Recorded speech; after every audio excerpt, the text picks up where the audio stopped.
welcome to another episode of Faith on Film. What we have for you today is 4 more interviews with Christian filmmakers that attended the ICVM Storytellers Conference. So without taking any more time, let's go right to them. With me is a special guest, and I say that because I have known this man for a long time. In fact, he taught my kids Sunday school years ago when both of us were doing different things in the business. Chris Bueno with Ocean Avenue Entertainment. And Chris has been in the business for a long time in different facets. What are you doing now that you've kind of moved into for the last few years that is satisfying you and making you happy and feel like you're doing something for the kingdom? Well, as you know, a number of years ago at ICVM, I met Alex Kendrick, who had a little film called Face of the Giants, a few scenes on his laptop. And he's like, I want to put this out in theaters, and way back when, it took a few months, but we ended up representing them, and so that all started at ICVM. That really did. It did. It started at ICVM. Yeah, but things have changed. So back then it was okay. It's like these movies that are faith and what I would call more overtly faith-based films, which are incredible. And Sony ended up distributing it, which is amazing. But, over the course of the years, more and more movies have come out. Yes. I would say that back then it was a completely underserved audience. Mm-hmm. And now, you can't really say that.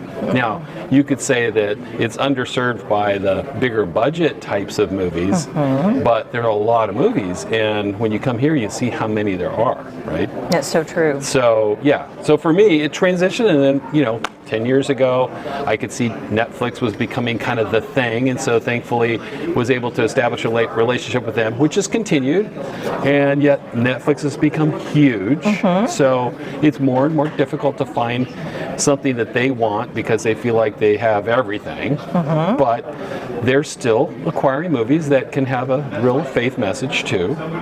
But, if you say, what am I looking for now? It's more like the movies that are out there that really need to find an audience. And so the most recent one that I just got the rights to is the movie called The Way, which is directed by Emilio Estevez, and his dad is in it, which is a great movie, and we're going to rebrand it and get it back out there. So just finding those types of movies. And I didn't want to diminish what you were doing back when you were a Sunday school teacher for my son. You've always been in the business for years and years and years, and you started off, videography, doing things, and then working through starting to produce your own projects, and then, like you said, then getting attached to Facing the Giants and kind of moving up the different level. But you produced your own movies as well, and kind of run the whole gamut. So you know the business, and you know how hard it is to get a film made, to get it financed. I mean, you have done all of it. So I think that's in consideration of projects today. You're probably looking at all of that, aren't you? Is what went into it, Yeah, I would say just recently we started to look for films that potentially we could, get some funding for. Not that our company does that, but there are networks out there like Up TV, GAC, PureFlix, of course, that are looking for content. Yes. So we're just now starting to go, you know what, instead of it just being finished films, maybe we can find some films. And what we look for are those films we would call more faith forward in their message. Yes. It's not faith soft, yes, or, take a little faith and sprinkle it on it. It's more, the story is all integral. If you have a character or two that are Christian, how do they live their life? The struggles, the challenges, the triumphs, those types of things, right? Versus just like, okay, here's a romantic comedy, and we want it to be faith, so let's put a little faith in there. No, it's more the whole story. How does your faith, play out? So that's it. And there are bigger budgets like Redeeming Love. They spent a lot of money. It was a bigger project film, but it just didn't catch on at the box office, and it was that hard. I loved it personally. I felt like it was a story that, with the theme and the topic, it hit it right. Yeah. And but the Christian audience is so hard, Chris, I think sometimes, to sell to, because either that's like, no, that's too much for us, or that's, you said a curse word, or you said something. How do you balance it for what you're looking for and for what some of these networks want? Yeah, it can be challenging, and I think the difference between the Facing the Giants days, which is now 15, 16 years ago, and now is that we have become more sophisticated. Right. The Christian audience is more sophisticated. So movies like, like those types of movies where they have pretty big budgets, it's like, okay, we're not, those are not unusual things. Right. I would say for us, what we're trying to find are those movies that are a little bit, maybe they push the envelope a little bit. I mean, The Way is a movie that presents a real powerful message of the father that really connects with his faith. But along the journey that they take in the movie, there's a couple people smoke pot. Now, they're not Christian. Right. There's a few swear words. Well, those will probably not work on PureFlix. But there's a huge audience out there looking for something that really touches their soul. Right, so I think we're willing to kind of take a little bit more of a risk with those kinds of movies, and as long as at the end of the day you feel like you were uplifted, that there was something really redemptive about it, that's what we look for. Is it somewhere in between Paul's Promise and Father Stew? I mean, I'm using two examples, but they had things in them, each of them. Yeah. And yet, two different budgets, obviously, and stars and people like that. Right. But I think definitely Father Stew. And again, I think we talked about this. The fact that it was rated R because of the language. At first, I'm like, oh my gosh, that's going to stop so many people from watching it, which is true. But when you do watch it, you realize, boy, I don't know how I would have told the story without it being what it was. It had to be in there. So, and you have to realize it's just not gonna, there's just a lot of people aren't gonna see it. Mm-hmm. I think that if you can find a story where you don't have to have it be that kind of language, mm-hmm. right? And yet still be really, just a real truthful, hitch in the gut kind of film, I think that would be fine too, right? If you could find those. Dallas Jenkins has the analogy for the Chosen series, and the way he first started and got it was, he goes, how am I going to reach all these people? How am I going to minister? And he goes, someone sent him a text or something that said, you just have to provide the loaves and fishes. It's up to God to do the rest. And I really love that analogy and really thinking that when I was doing a radio show back in the day in KKLA in Los Angeles, I remember saying, what movie won you to Christ? And I remember this guy called in and said, The Matrix. I'm like, The Matrix? And he goes, well, yeah, I was basically atheist, agnostic atheist, and I saw the movie and loved it, and I wanted to know, well, where's Zion? And someone said, well, it's in the Bible. He goes, okay. So he went to the Bible to look up. He goes, and that I started reading more and more, and that led me to Christ. So I feel like Jesus always went after the one. Right. He always went after the one. So sometimes you think, I'm making this big movie and it'll reach so many people. Yeah. But what if just the one saw that movie? I know it's financially not the thing that you want as a film, but I think there's a lot of truth to that. And I remember, are there a lot of ones out there? There are. And talk about Sunday school, and remembering back to when I was teaching Sunday school a long time ago to your kids. Yeah. But, it's movies like that. And I remember in Sunday school one time to a youth group, I used that movie and they could resonate with it. And you can take the allegory and say, look at this and look how it shows God in the middle of this, pretty cool movie. Uh-huh. Right? So those are great films that can really, I think sometimes we think it has to be a faith-based, mm-hmm. and it doesn't necessarily. It can be a film that just is so affirming, so uplifting that you feel God and it brings you closer to Him. Right. One example we used for years, which there have been others now, but Blindside was one of them. I Can Only Imagine was another. I mean, films that, it resonates. I Can Only Imagine was probably more. Blindside was more for the general audience. Yeah. Okay, football, but it had that God element in there, mm-hmm. but it didn't preach it. It was just in right. there. And I know we've talked about, well, this is exciting. So you're looking right now at this conference for? For any movies that may be out there that are looking for how can we get it out to the audience, or actually stories too. There's an author that I just met with in person, but I met with her a couple of weeks ago, and she's got a great script. Right, so I think it would be a great, hoping to find a home for that too. So those are the things, at least right now, that I'm doing.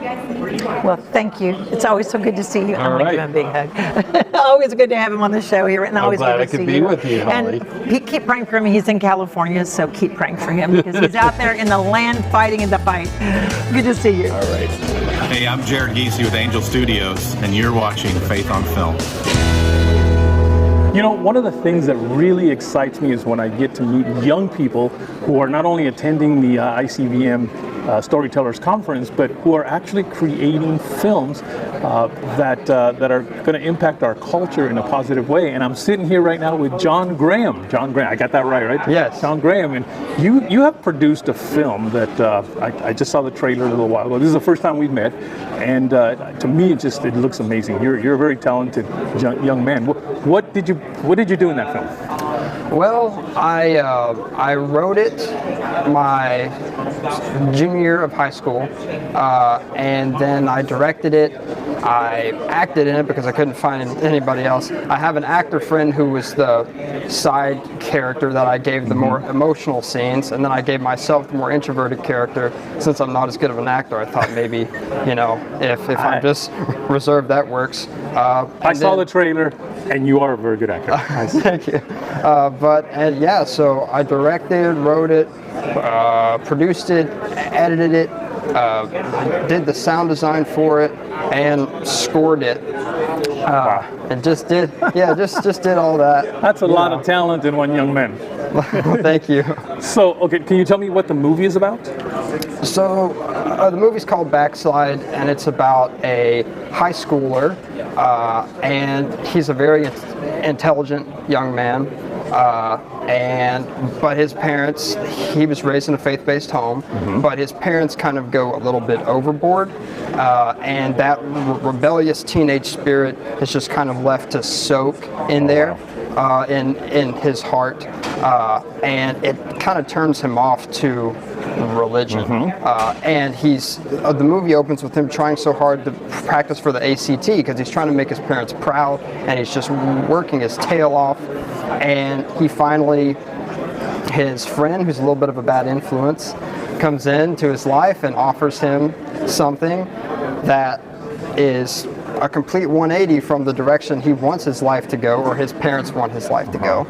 And he takes it. And that's the movie. I don't want to give away too much because I haven't really rehearsed this, so I don't want to accidentally spoil anything. But I think that we did a pretty good job with it for a 5-person total cast and crew. You see, that's what gets me excited too. Is there's a lot of filmmakers out there that will get an idea for a story or a movie they want to make, and then they never make it because they always feel like I don't have everything I need.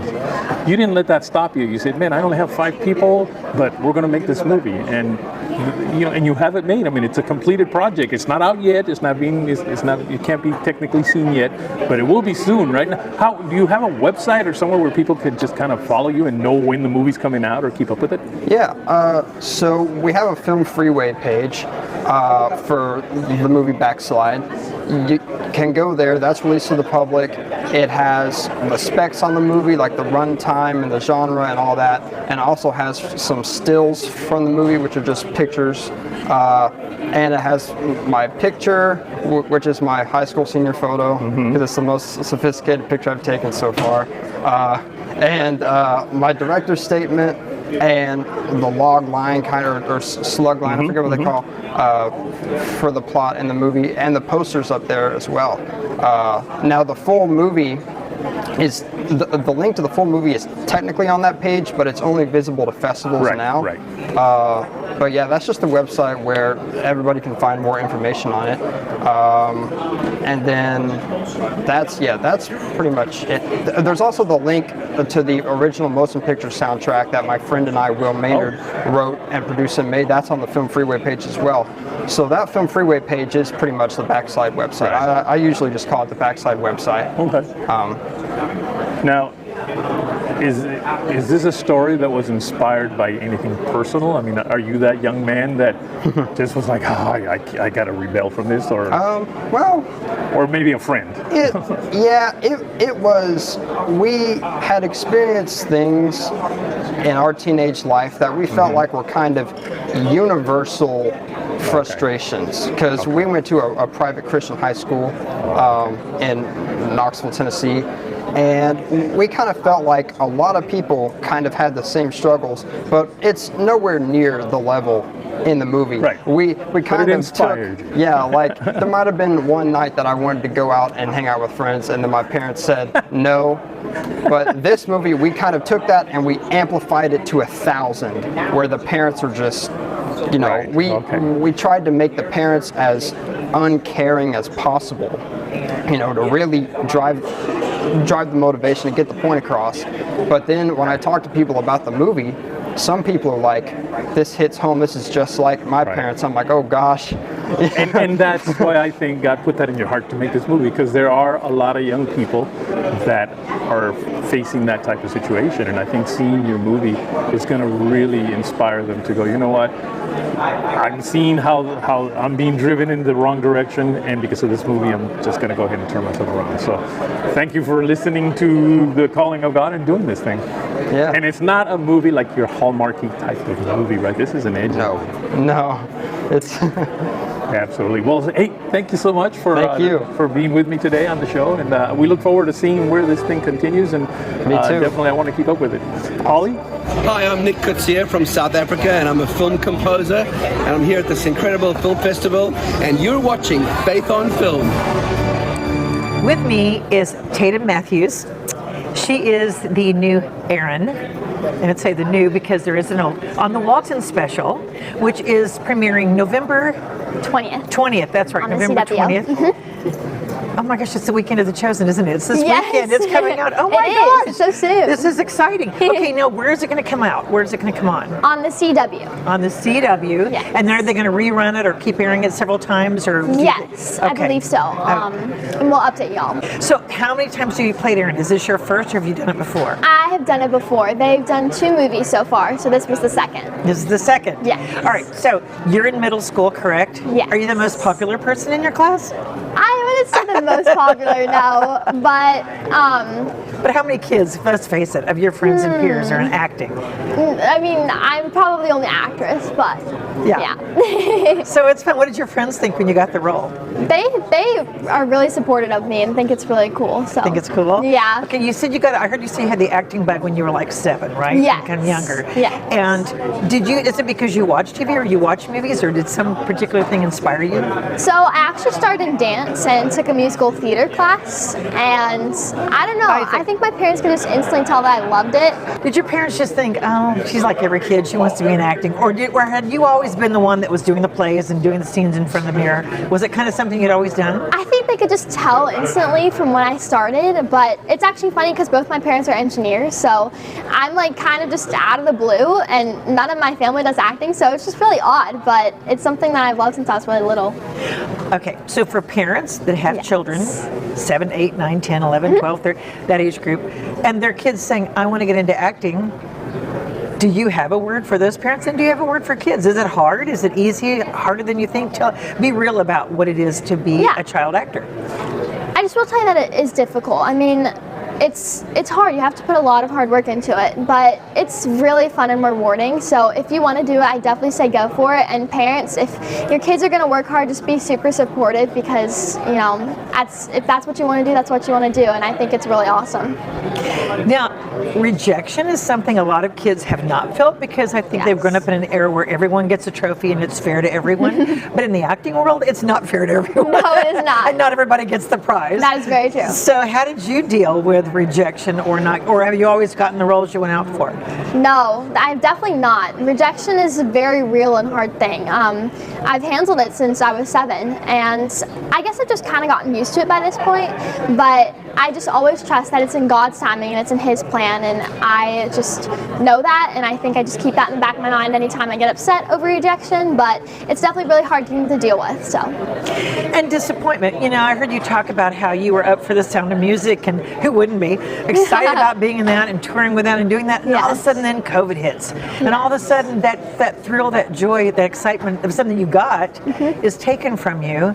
And you talk about that, how you had to kind of deal with those emotions with God and go, wait, that's not fair, what happened? Yeah, I was definitely confused and a little bit frustrated at Him, because I had just gotten something that I'd worked really hard for, and then it was just taken away. So I was definitely disappointed, but I just know that He has something better and there's something in the future, so I was okay with it. It took a second to get better and okay with, but I just kept auditioning, and then the Waltons came up, and I'm really grateful for it. So would you say that at first what was a disappointment and you thought had been robbed of something was actually God's protection for something that he had better in mind for you that you couldn't see at the time? I definitely realized that. I was not getting the full picture, but now I'm like, oh my gosh, thank you so much, God, because this is definitely for the better, and I just couldn't be happier. And those are life lessons everyone can learn, right? No matter how old you are. Yeah. We all have that happen in life. Yes. Okay, quick fire. Favorite actress? Oh, that's so hard. Probably Amanda Seyfried. She's amazing.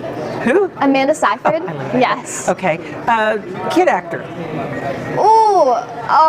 Tatum O'Neal. I'm named after her. You are? Yeah. You're Tatum O'Neal? Yeah. I want my $200. You know that line? We didn't know about the acting thing, that I would be into it, but it works out so funny. Paper Moon, he's amazing. one of my classic. So good. And I quoted that line. I want my $200 and I want Tatum O'Neal. I love yes. Her. Okay, favorite male actor? Oh, that's so hard. Tom Hanks. What a classic. What a classic. Pop star? Pop star. Like Taylor Swift or Justin Bieber? Taylor Swift for sure. She's amazing. Is she amazing? Do you like Justin Bieber? I do. Yeah, he's pretty cool. Okay. Favorite Christian music? Oh my gosh, I'm blanking on their name. For King and Country? No? I love them. For King and Country's great. It's, oh my gosh, I'm totally blanking on the name. There's so many good ones. There's so many good ones. But it's like, well, there's so many. Brandon Lake is really good right now. Yes. He's had some really phenomenal. Great. Yeah. And then Jeremy Riddle just did one that came out. I love. Have you heard his latest one? Yeah. The latest one, Jeremy Riddle, like Your Name is Jesus. Yeah. I love that. So good. It so moves you. So good. Okay. So do you listen to music when you're prepping for a role or getting ready to go on camera? Do you listen to anything to inspire you? I definitely try to work in worship music to my daily routine, because I just feel like it's like, I normally do it in the morning because it's a good start to your morning, but I'm obsessed with worship music and country. I love country and musical theater, of course. You love country. Yeah. Okay. Yeah. Where are you from, or what town do you live in? Jacksonville, Florida. Okay, so you're Floridian. I am. As you said earlier. Yes. So, okay, what is a role that you want to do that you've kind of thought, oh, I always want to do this kind of a role? What would it be? I love the Waltons, and I love everything about that role. Like, that was really just perfect. I kind of want to be in something like really different, like a drama maybe. Just something different. I just want to be diverse in everything I do. And you like Amanda Seyfried, Romeo and Juliet. Remember the Juliet letters? Oh, Letters to Juliet. I just watched that. That was incredible. Was that a great movie? I loved it. I watched it on the plane. Yeah. I love Letters to Juliet. That was a good one for her. So, okay, so maybe later on a romance, but for right now. But I also love Mamma Mia. Like, I'd totally be down to do a musical movie. That would be so cool. Can you sing? Yes. You can sing. Yeah. The woman of many talents here. I tell you that, girl. Tatum, you've been a joy. Thank you so much for being with me. We love having you on Faith on Film. Isaac, to you. Hi, I'm Paul Sermons, the president of ICVM, and you are watching Faith on Film.